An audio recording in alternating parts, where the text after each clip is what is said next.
Paul is our next speaker, and he'll be telling us about an automated tester's dream. A little bit about Paul. The less interesting stuff is that he's been a software tester for over 10 years, which is quite long. And the interesting part is that he's a cyclist. And funny enough, you went to school with Oz, right? Yeah. You know that guy. The same school. Oh, the same school. Oh, that's very interesting. That is very interesting. Okay. Anyway, Paul, over to you. Enjoy it. All the best. Thanks.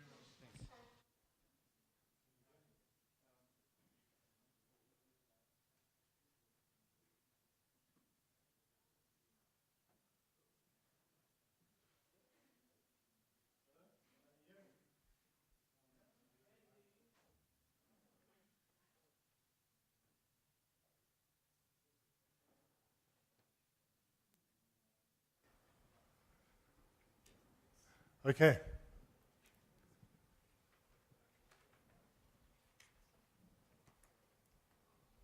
Oh, let's see if this is on.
This is my dream, to be able to press a red button that the automated tests progress during the evening while I go home, and the next day the information is sent out to everyone. If it's broken, they're able to fix it, and if it's fixed, that we're able to release it. So this would be a regression process, and then I would do the same process the next evening, start with pressing the button again, and be able to go home while the automated tests run. Just as a matter of interest, I'm just curious, how many of you are testers here in the house? Thank you. And developers? Sure, okay. We love you guys. Any Scrum Masters here? Lovely, good, thank you. And I put managers there, but I mean like POs and product managers, project managers. And CIOs? Nice, good. Thank you for joining me. I want to take you on a journey that I've been through in test automation, getting it taking place in our company where there was no test automation to start off with, and I hope you can take back some real nuggets with you on what I show you today. In the early days, I started with Selenium. I'm sure some of you have come across Selenium, a test automation program, mostly for web browsers, and we have a fair amount of products in our company, and one runs on a browser, and I started using Selenium to automate this test with a considerable amount of success. The web application was quite easy to test from an automation point of view, just touching certain points on the screens and running through the whole system, and obviously if it failed, we'd understand what was going wrong. If it passed, we could deliver it. A colleague of mine by the name of Chris Green, he's our architect, he recommended this book, Continuous Delivery, by Jez Humble and David Farley, which I have not completely read, but I have read the testing section and found it very interesting and inspiring to start really putting some test automation strategies in place in our company. We needed to get quick results with our regression testing. So just before we delivered, we needed quick results. And we have quite a cumbersome system, and it took us a considerable amount of time to get through our regression testing before we could release the product. And we were working in an Agile framework, so we wanted to fit this in to that framework as well. Oh, I think it's this one. What's happened? No. Okay, let me just go on. I should be able to. Thank you. Yeah, that's fine. Thank you. Yeah, there we go. All right. Our system comprised with a considerable amount of parts to it. We had a desktop application. We have a whole lot of web services. We have Windows services. We're using a SQL server. We've got mobile devices that scan. And we also integrate with an ERP system. So there were a considerable amount of aspects that we had to deal with to automate this process. So I took some initial stabs. I used a product called AutoIT. I don't know if any of you have come across AutoIT. Not. I find it a very useful product. I still use it now to automate my setups to start testing.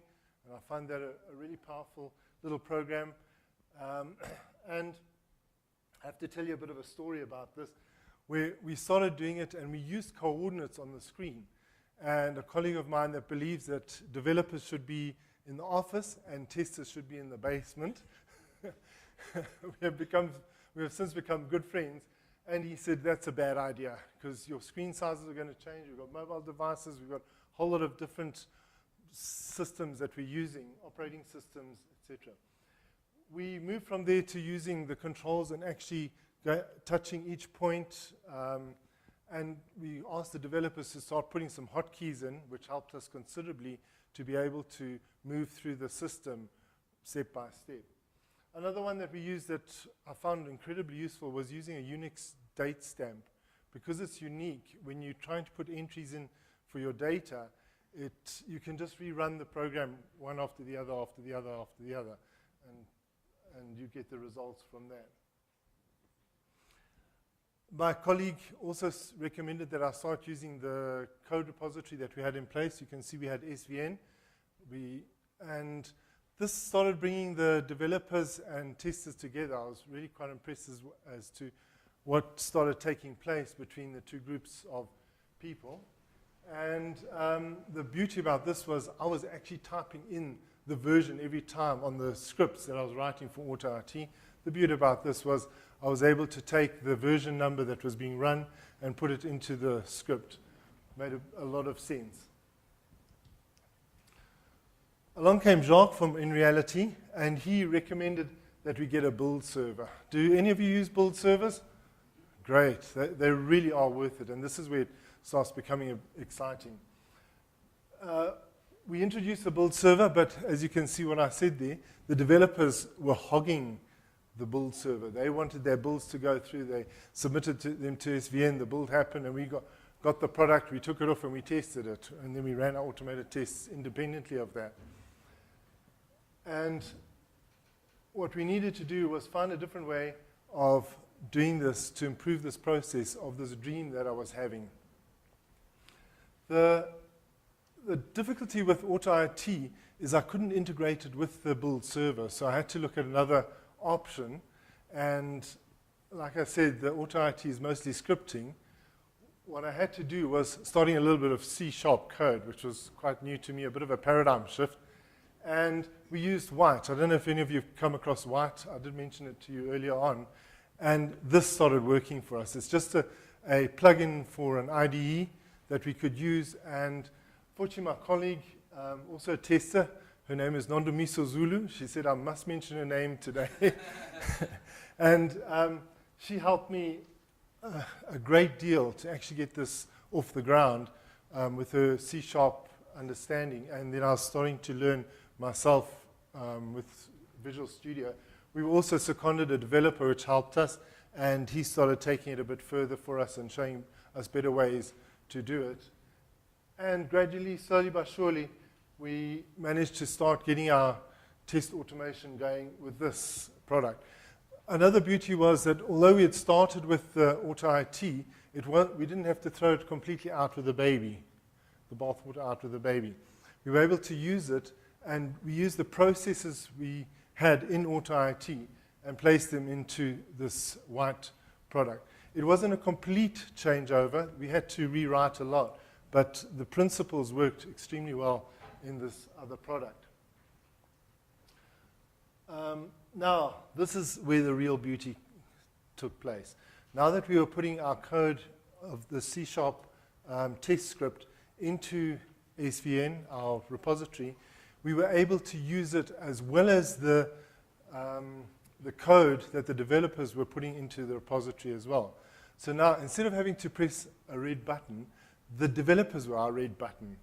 As they committed their code, it's kicked off a process in the build server that created our exe files, our MSIs, all our SQL scripts, all our deployment tools that we needed. And what we could do is we could take that information with our automated tests, deploy it onto a server, and then run the automated tests on that server. And this is where it started cutting our time. This is do any of you use Teamcity? Yes, Teamcity, it's a great product. I really have found it incredibly useful. This is our actual steps that we go through for our automated tests. So we delete an old database, we create a new database, we run the SQL scripts, we deploy the MSIs, we update the configuration files, we set up the web services, and then we actually run the automated tests from that point. So once the build is completed, it kicks off the automated tests that pull the information that has been created on the build server from the developers and run the whole process from there. The beauty about Teamcity as well, which we found nice and easy to use, is this is mostly DOS scripting that we use just to copy and paste and execute files, etc., etc. This is the outcome. The beauty is we can see how many tests we have actually completed, those that have passed, those that have failed, and you can see there that the times start dropping considerably, which was really where we wanted to be. The other little thing that we had to do, which was a little bit difficult for us, we had to have an open laptop. I know that one looks closed with nothing on the screen, but we put a virtual machine within a laptop, and we ran the automated scripts so we could pull them down, pull the information down, and run them on the laptop. And that was the final aspect. But it is an ongoing journey. There's still a lot more that we want to do in terms of the test automation. We have automated on our mobile devices which are running Windows. That was quite a complex process that we had to go through. And we are moving more and more towards Android. But the amazing thing is that we took this big cumbersome system and we cut down our regression testing from 2 weeks to 2 days.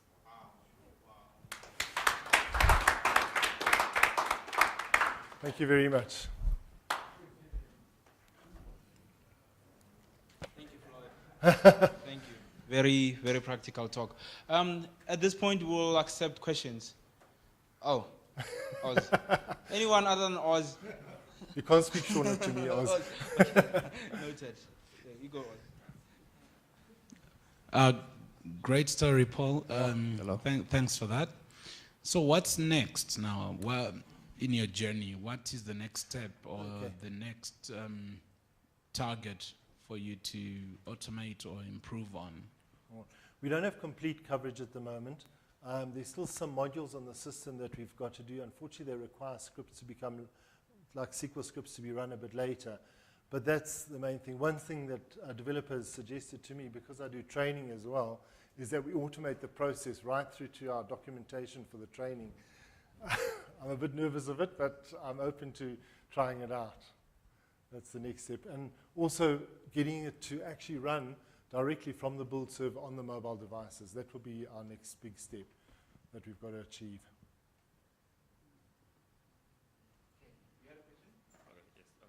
Yeah, so how did you set up your tests on the Windows mobile devices?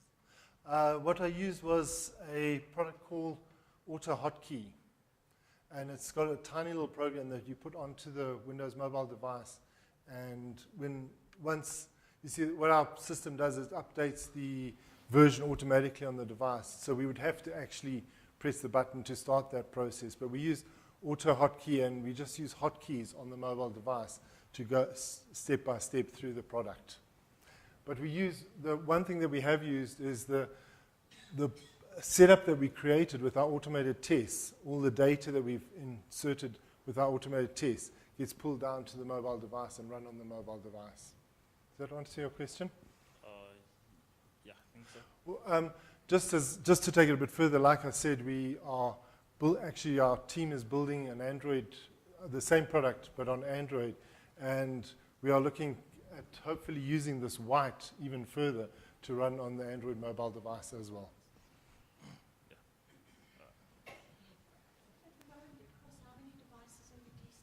Oh, we are, okay. At the moment, we're only testing one device. There are about 5 devices that we know we have to test. The beauty is that with the Windows system, it runs on almost any of them, so long as it's the correct version of Windows. We do more than manual testing on the ones that we know are a problem. Like, for instance, on some of the devices, we actually can take photographs with them, and they use barcode scanning, so we actually have to physically check that the barcode scanning is working as well. So it's not complete yet. Like I said, the dream is there. The vision is to get it done, and we are working slowly. Maybe we'll use robotics to scan. Hi.